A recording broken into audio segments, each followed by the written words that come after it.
முதல்வர் என் குருநாதர் மோதீஸ்வரன் அவர்களை வணங்கி, இந்த கன்னி ராசிக்கு வந்து பார்த்திங்கன்னா 10ல் குரு, 7ல் சனி, 6-12 ராகு கேது, 5ல் சூரியன் சுக்கிரன் செவ்வாய் இவங்கெல்லாம் இணைந்து நல்ல முன்னேற்றத்தில் இருக்கிறாங்க.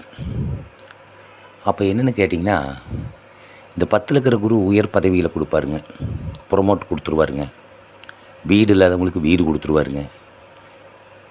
யாராச்சும் இப்போ தடுதலையான முடியல அப்படின்னு நினச்சிட்டு இருக்கிறவங்களுக்கெல்லாம் வீடு அழகாக கொடுத்துருவாருங்க. ஏன்னா குரு இப்போ வக்ரகதியில் இருக்கிறாருங்க, அதனால் வீடு அழகாக கொடுத்துருவாருங்க.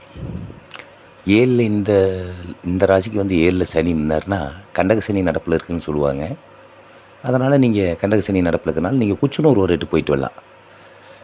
இந்த சனி வந்து பார்த்திங்கன்னா ராசிக்கு 5-6 குடையவர், அரை சுபர் யோகருங்க, அரை பாவர் பகைவராக மாறுவார்.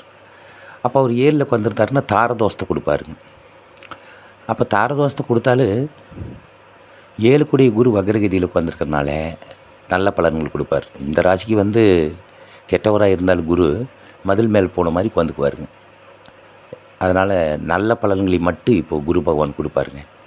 இந்த 6-12 இருக்கிற ராகு இது என்ன பண்ணுவாருன்னா, இந்த கடன் வாங்க பயந்துட்டு இருக்கிறீங்க பார்த்தீங்களா, இந்த கடனை அடைச்சி நாணயத்தை காப்பாற்றுவாருங்க. தைரியமாக நீங்கள் கடன் வாங்கலாம். ஒரு தொழில் செய்யறதுக்காகவோ, வீடு கட்டுறதுக்காகவோ, விவசாயம் செய்யறதுக்காகவோ, எதுக்காக இருந்தாலும் நீங்கள் தைரியமாக கடன் வாங்கலாம்.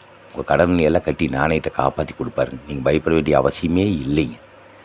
அப்போது குரு பகவான் வந்து இந்த ராசிக்கு வந்து வக்ரகதியில் இருக்கிறனால சுபமான முன்னேற்றங்களையும், உங்களுக்கு நல்ல வீடு, வண்டி, வாகனம், பூமி, நிலத்தை கொடுக்குறவருமோ நல்ல வக்ரகதியில் இருக்கிறனால சிறப்பான முன்னேற்றங்களை தான் தர முடியுமே தவிர கெட்ட பலன்களை தர முடியாது. இந்த 7ல் இருக்கிற சனிக்கு குச்சனூர் போய் சனீஸ்வரருக்கு ஒரு அர்ச்சனை பண்ணிட்டுங்க வந்துட்டு, உள்ளூரில் இருக்கிற சிவன் ஸ்தலத்தில் போய் ஆஞ்சநேயருக்கு, காலபைரவருக்கு, சனீஸ்வரருக்கு ஒரு எழுதியும் போட்டு அர்ச்சனை பண்ணுங்கள். அருமையான முன்னேற்றம் அடைவீங்க. இந்த கன்னி ராசிக்காரங்க உயர் பதவிகள் காத்துக்கிட்டு இருக்குதுங்க. தைரியமாக செய்யுங்க. வணக்கம்.